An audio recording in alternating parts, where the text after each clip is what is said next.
சாம்ராஜ்ய கனவு அத்தியாயம் 3. எதிர்பாராதது. மாலை நேரம். வானத்தில் தீப்பிழம்பு ஆராய் ஓடுவது போல செக்க செவேலென காட்சியளித்தது. அதில் கருநிற முகில்கள் மிதந்து சென்று கொண்டிருந்தன. அந்த அழகு வானத்தின் கீழ் ஒரு எழில் மாளிகையிலிருந்து வெளியே சென்று கொண்டிருந்தான் ஜெயசீலன். ஜெயசீலன் பாண்டிய நாட்டு ஐம்பெருங்குழு பிரதிநிதிகளில் ஒருவன். அரசனின் உறவினனும் கூட. சுந்தரனின் நண்பன். மாளிகையின் உட்புறம் மஞ்சத்தில் மாதவியுடன் அமர்ந்திருந்த சுந்தரன் பலகனி வழியாக வெளிப்புறத்து காட்சி ஒன்றினை அவளுக்கு சுட்டி காட்டி கொண்டிருந்தான். இளம் பெண் ஒருத்தி வாயிற்காவலனை கடைக்கண்ணால் நோக்கிய வண்ணம் மலரினை திருகி குழலில் சொருகி கொண்டிருந்தாள். இதுபோல்தானே நீ அன்று மலரோடு உயிரினையும் திருகி சொருகினாய் என்று கூறி சிரித்தான் சுந்தரன். மாதவியின் இதழ்களின் ஓரத்தில் புன்னகை தவழ்ந்தது. அதெல்லாம் ஒன்றுமில்லை. நான் மலர் கொய்யவே வந்தேன். நீங்கள் என் அண்ணனோடு வருவதை நான் காணவே இல்லை. சுத்த பொய். நான் நோக்கும் போது நிலம் நோக்கி, நான் நோக்காத போது என்னை நோக்கி மெல்ல நகைத்ததை நான் மறந்துவிட்டேன் என்று நினைத்தாயா? மலர் கொய்ய வந்த கொய்யா மலரை அன்றே கொய்து வந்திருப்பேன். பாண்டிய நாட்டில் மட்டும் இறைமாட்சி நேராக இருந்திருந்தால். என்ன சொல்கிறீர்கள்? ஆம், என்றும் நாம் இங்கே இருக்க முடியுமானால். நீங்கள் சொல்வது தெளிவாக விளங்கவில்லையே. என் நெஞ்சில் ஏதோ ஒருவித கவலை நெருஞ்சி முள் போல படருகிறதே. கவலைப்படாதே மாதவி.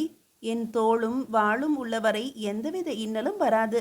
பாண்டிய நாட்டு மன்னன் என்னை விருந்துக்கு அழைத்திருக்கிறான். ஏன் அழைத்தான் என்பதைத்தான் இப்போது ஜெயசீலன் சொல்லி சென்றான். நடக்கவிருக்கும் வேடிக்கையை பார். விருந்திற்கா? தாங்கள் போகிறீர்களா? நிலாச்சோறு தர உன் சிரிப்பிருக்க நீள்முடி வேந்தன் கூடத்து விருந்து எனக்கு எதற்கு மாதவி? தீஞ்சுவை பூங்காவிலே அந்த பாடலை சிறிது நேரம் ஆடிக்காட்ட மாட்டாயா? இதோ வருகிறேன். நம் கண்மணியும் அயர்வோடு துயிலுறுகிறான் என்று ஆடை மாற்றி வர சென்றாள் மாதவி. அடுத்த அரை நாழிகையில் அந்த அறையில் ஆடற் கடவுளை அதிசயிக்கும் வண்ணம் அவள் ஆடிக்கொண்டிருந்தாள். சதங்கை ஜல் ஜல் என்று ஒலிக்க நாட்டிய கலை நங்கை வடிவில் வந்தது போல சுந்தரனின் விரல்கள் யாழின் மீது எழுப்பிய பண்ணிற்கு ஈடாக ஆடினாள் மாதவி. சபாஷ்! குரல் கேட்டு மாதவி திடுக்கிட்டு திரும்பினாள். சுந்தரன் எழுந்தான். மறுகணம் மாதவி மறைந்து விட்டாள். அரங்கு கண்டு வியக்க வேண்டிய அற்புத கலைத்திறனை அறைக்குள் பூட்டிவிட்டாய் சுந்தரா. ஆஹா! தில்லை நடராஜர் திகைத்து நாணி நடுங்கி ஒடுங்கி விடுவான் இந்த நாட்டியத்தை கண்டால் என்று பல்லிழித்த வண்ணம் உள்ளே நுழைந்தான் செழியன். நன்றி. தாங்கள் வருவதை அறிவித்திருந்தால் வாயிலுக்கு வந்தே வரவேற்றிருப்பேனே. அதனால் என்ன? பாதகமில்லை. நாட்டியம் பிரமாதம், மிக பிரமாதம். என்ன கருணை, என்ன பாவனை, என்ன அசைவு என்றான் செழியன். சுந்தரன் மறுமொழி பேசவில்லை. அவன் உதட்டோரத்தில் ஒரு அலட்சிய குறுநகை அரும்பிற்று. தமிழகத்தின் சிறப்பே அதன் கலை சிறப்புத்தான் என்று அசட்டு சிரிப்பு சிரித்தான் செழியன். தாங்கள் வருகை தந்தது எதற்காக? பேச்சை மாற்றினான் சுந்தரன். வந்த வேலையை கூட மறந்துவிட்டேன். அந்த நடனக்கலை என்னை மதி மயக்கத்தில் ஆழ்த்தி விட்டது. அரசர் உங்களை உடனே அழைத்து வர சொன்னார். தளபதி யாரே?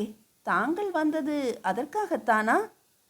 ஆம், இன்றைய விருந்தில் தாங்கள் தவறாது கலந்து கொள்ள வேண்டும் என்று மன்னர் விரும்புகிறார். நம் மன்னருக்கு நாட்டியம் என்றால் உயிர். இந்நடனத்தையும் காணும் பேறு கிடைத்தால் பரவசத்தில் ஆழ்ந்து விடுவார். தளபதி அவர்களே, மன்னிக்கவும். விருந்திற்கு நான் வரவில்லை. கொற்கை கோமானுக்கு எது பிடிக்கும் என்பது பற்றி நான் ஆராய தேவையில்லை. மாதவியின் நாட்டியத்தை குறித்து மீண்டும் நீங்கள் குறிப்பிட வேண்டாம். சுந்தரா, மன்னர் மாதவியின் நடனம் கண்டால் மகிழ்வார் என்றுதானே கூறினேன். அதற்குள் ஏன் மனக்கலக்கம் அடைகிறாய்? போதும், மீண்டும் பேசாதே. மாதவி ஆடியது எனக்காக. மாற்றாரை மகிழ்விக்க மண்டபம் ஏறி ஆடும் கணிகை அல்ல என் மனைவி. நல்லது, நீர் உடனே அரண்மனை வரலாம். இப்பொழுது இயலாது. செழியரே, வேறு செய்தி ஏதேனும் இருந்தால் சொல்லலாம். சுந்தரா, நான் இந்நாட்டின் தளபதி, உன் தலைவன். கட்டளையிடுகிறேன். உன் மீது சீற்றம் கொண்டிருக்கும் மன்னனை காண்பதற்கு உடனே வா. தளபதியும் தலைவனும் தகாததை பேச வேண்டும் என்று எந்த தண்டமிழ் அகராதியும் கூறவில்லை. கொற்றவன் குமருகிறான் என்று கூறி என்னை கோழையாக்கிவிட முடியாது. செழியன் சிரித்தான். உள்ளே சுந்தரனின் மைந்தனின் அழுகுரல் கேட்டது. வெளியே வேகமாய் வரும் புறவியின் குளம்பொலி கேட்டது. வஞ்சக விழியோடு நிற்கும் செழியன் மீது அலட்சிய சிரிப்பொன்றை வீசிவிட்டு வெளியேறினான் சுந்தரன். சில வினாடிகள் அமைதி நிலவிற்று. செழியன் உருவிய கைவாளுடன் அந்த அறையை கடந்தான். எதிரே நின்றிருந்தான் சுந்தரன். ஒரு கன நேரத்தில் சுந்தரனின் உடலில் உடைவாள் அபயமளித்தது.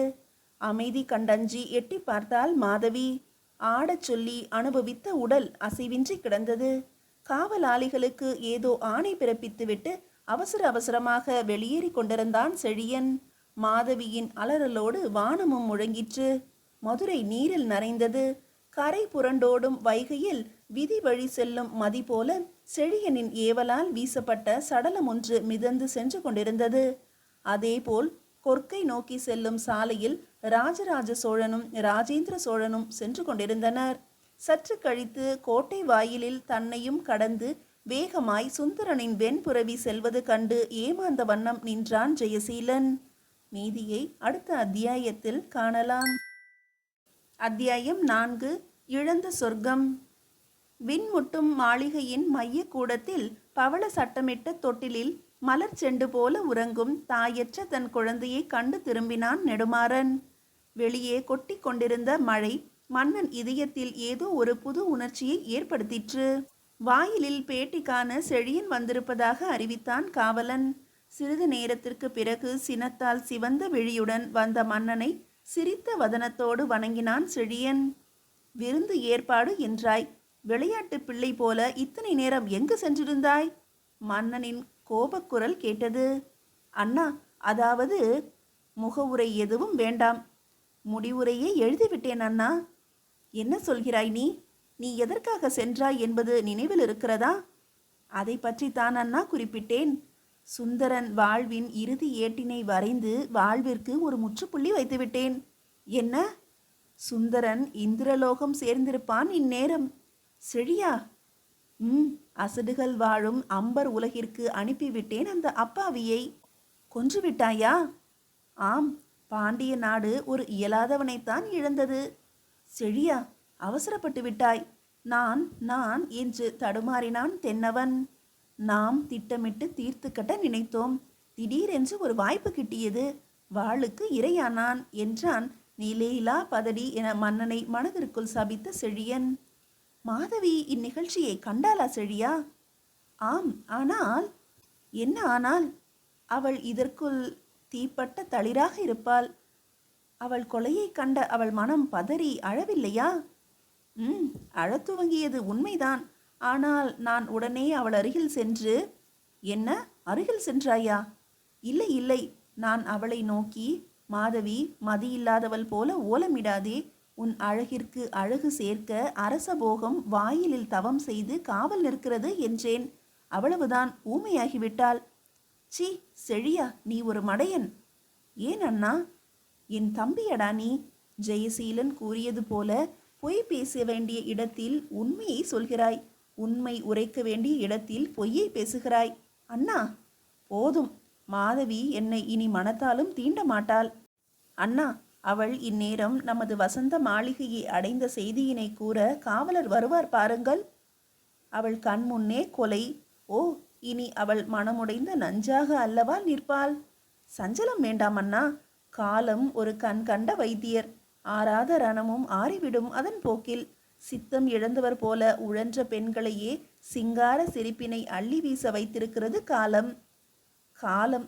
எத்தனை காலமடா செழியா என்னை பொறுத்திருக்க சொல்கிறாய்? வானில் தேனிலவு என்னை விட்டது பூம்பொழிலில். கவிதை பொழியாதே, காலம் வரட்டும், பொறு அதுவரை என்கிறாயே புத்தி கெட்டவனே. அண்ணா, நமக்கு இப்போது தேவை நடிப்பு. என்ன?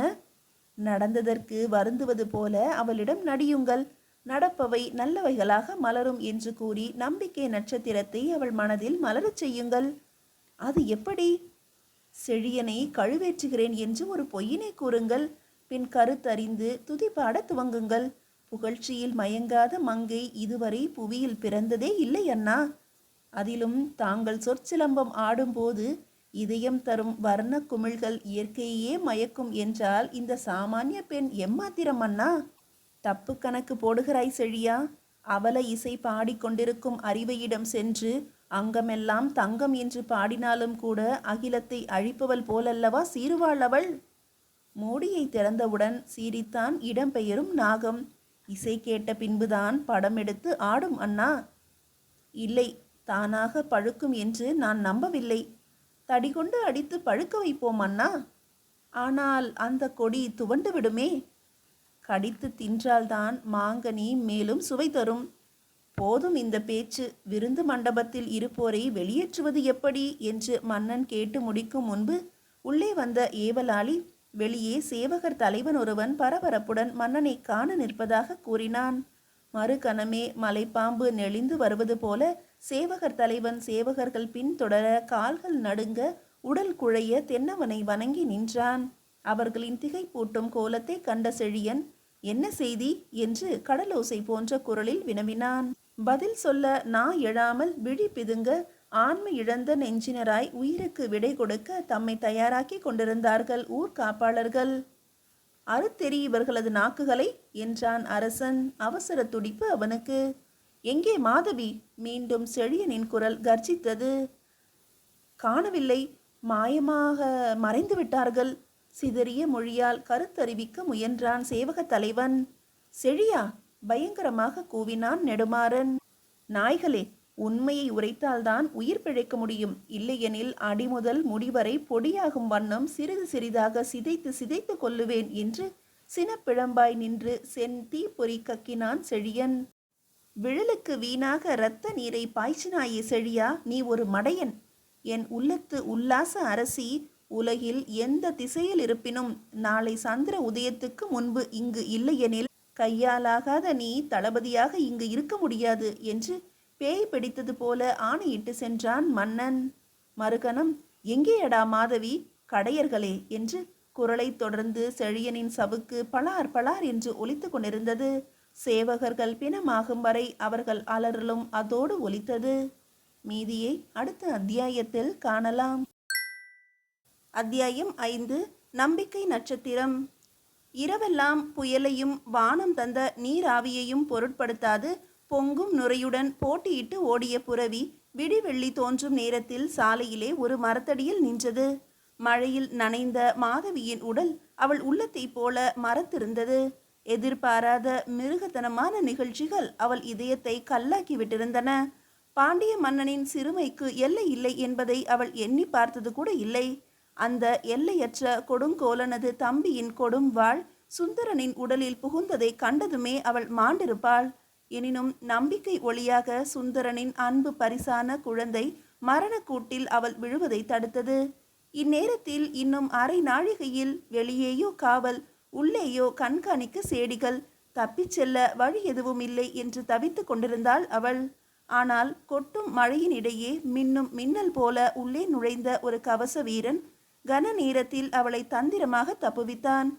வெளியே நிற்கும் புரவி, ஏறி கோட்டைக்கு வெளியே வந்துவிடுங்கள், ஆபத்து எதுவும் இல்லை என்று அவன் கூறிய போதிலும் அவள் கோட்டைக்கு வெளியே நிற்கவில்லை.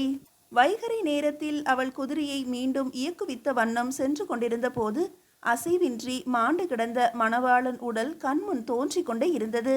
செழியனையும் தென்னவனையும் பழி தீர்க்க வேண்டும் என்று அவள் பெண்மை ஆணையிட்டது. இடையை இறுக பற்றிய வண்ணம் இருந்த மைந்தனை நோக்கினாள். அவளது கண்களில் நீர் வடிந்தது.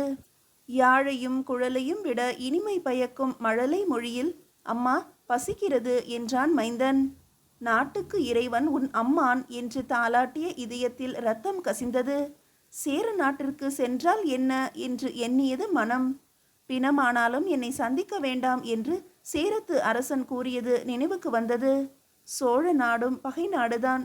எனினும் சிறு நெருஞ்சில் காட்டில் நில் என நிறுத்தி போன நாயகன் வழிகாட்டுவார்.